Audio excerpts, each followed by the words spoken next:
আপনারা যা এখন দেখতে পাচ্ছেন এটা মূলত হলো একটা মাছের প্রজেক্ট। বিলের মাঝখানে মাছের প্রজেক্ট।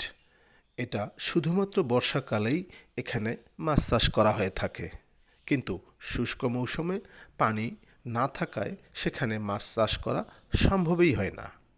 তাই এখন সেই জমিগুলোতে ইরি ধান লাগানোর জন্য ওই জমিটাকে তৈরি করা হচ্ছে। জমির উঁচু নিচু অংশকে কেটে এখন লেবেল করা হচ্ছে, যাতে সব পানি সমানভাবে থাকতে পারে।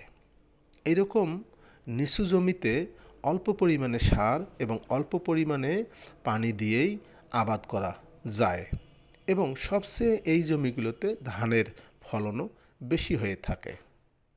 তবে জমির আশেপাশের যে গাছগুলো আছে সেই গাছগুলো ডালপালাগুলোকে কেটে দিতে হয়, নইলে সেই গাছের পাতা পড়ে পানির গুণাগুণকে নষ্ট করে দেয়। এই যে ইউক্যালিপটাস গাছগুলো আছে, এগুলো পরিবেশের এতটাই ক্ষতিকারক যে ভূগর্ভস্থ পানির স্তরকে পর্যন্ত কমিয়ে দেয়। এটা পরিবেশের জন্য অনেক ক্ষতিকারক গাছ।